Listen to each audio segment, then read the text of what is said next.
होता है वो अपने कॉस्ट को मिनिमाइज करना चाहता है।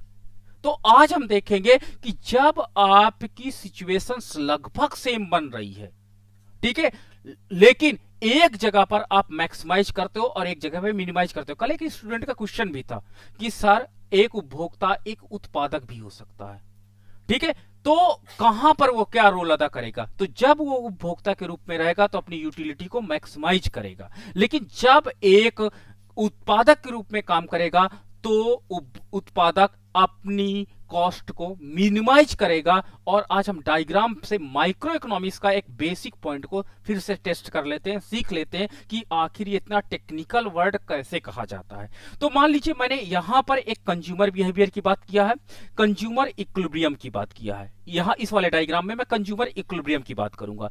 यहां पर मैं क्या करूंगा? यूटिलिटी को मैक्सिमाइज करूंगा, मैक्स करने की मैं बात करूंगा। लेकिन यहां पर मैंने प्रोड्यूसर इक्विलिब्रियम की बात करूंगा। प्रोड्यूसर क्या करता है? अपने कॉस्ट को मिनिमाइज करता है, ठीक है। माइक्रो इकोनॉमिक्स में हमने पढ़ा होगा। आज देखिए कि सेम डायग्राम दिखने वाले कितने क्रिटिकल कंडीशन भी रखते हैं, ठीक है।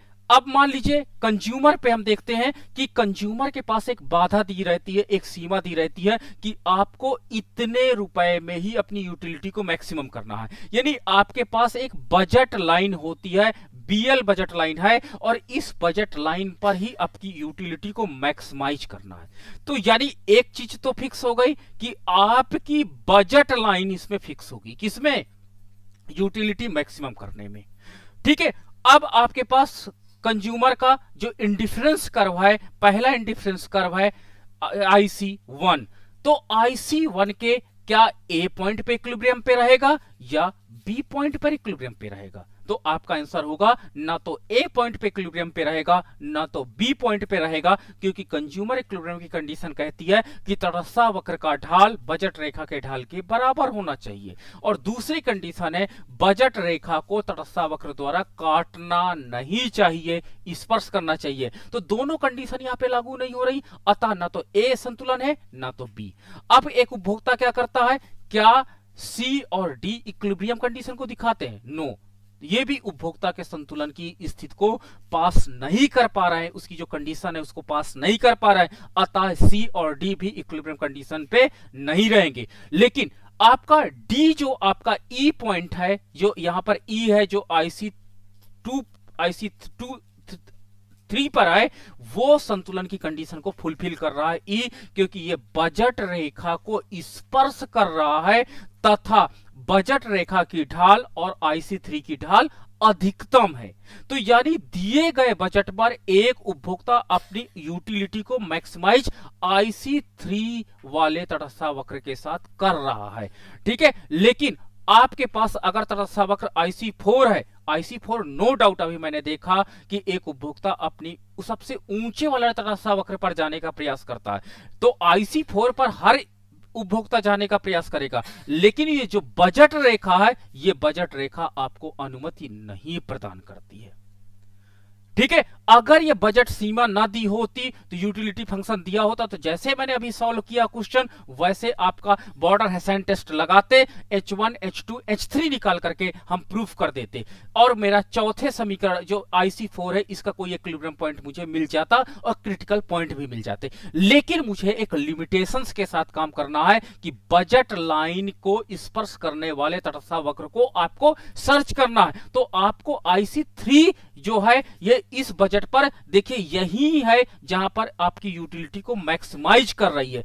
अतः आप क्या करोगे?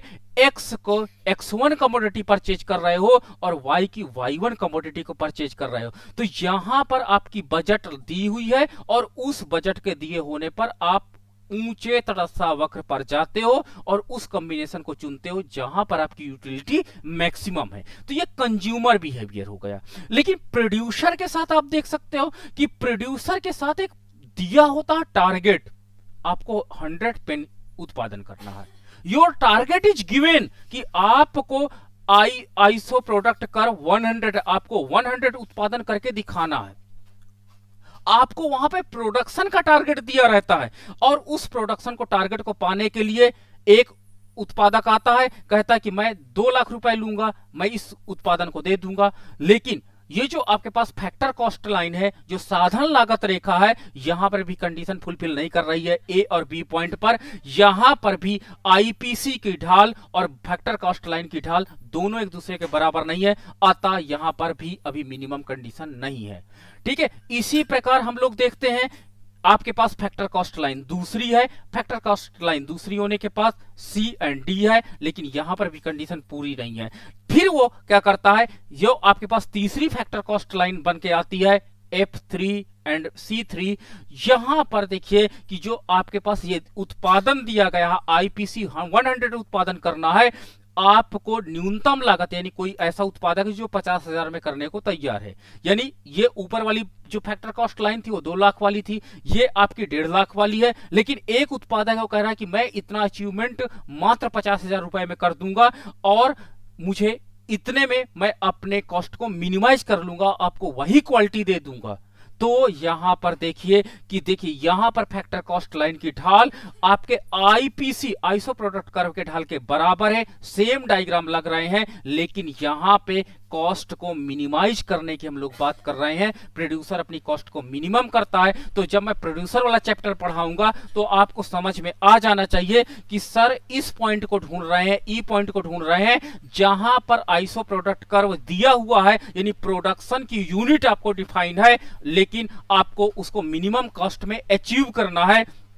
ठीक है, और अगर कोई 25 लाख में 25 में बनाने का प्रयास करता है तो वो नहीं बना सकता है। अतः हम कह सकते हैं कि ई प्रोड्यूसर का इक्विलिब्रियम पॉइंट है, जहां पर वो क्या करता है कि आपका जो उत्पादन है, वो दिया गया उत्पादन आपको एक न्यूनतम कॉस्ट पे करके दिखाता है। तो आपको एक वहां पर आइसो प्रोडक्ट कर दिया रहेगा, फैक्टर कॉस्ट लाइन दिया रहेगा, और उसके बाद हम ई पॉइंट ढूंढेंगे और वहां पर प्रॉब्लम ऑफ मिनिमाइजेशन होगा, और कंज्यूमर के संदर्भ में प्रॉब्लम ऑफ मैक्सिमाइजेशन होगा विद द कॉन्सेंट्रेट, मतलब कि सीमाओं के साथ आपको मैक्सिमाइज करना है। तो ये हम लोग जब कल के इक्वेशन में देखेंगे, पढ़ेंगे। अब आपको शायद समझ में आ गया होगा कि दोनों डायग्राम सेम है, लेकिन एक में प्रॉब्लम मैक्सिमाइजेशन की है और एक में प्रॉब्लम मिनिमाइजेशन की है। ओके, तो आज हम लोग यहीं तक रखते हैं, फिर कल इसके इक्वेशन हम देखेंगे कैसे सॉल्व करेंगे। किसी की प्रॉब्लम? सर जो आपने बताया था क्रिटिकल पॉइंट, हाँ हाँ, तो ये क्रिटिकल पॉइंट दिया होता है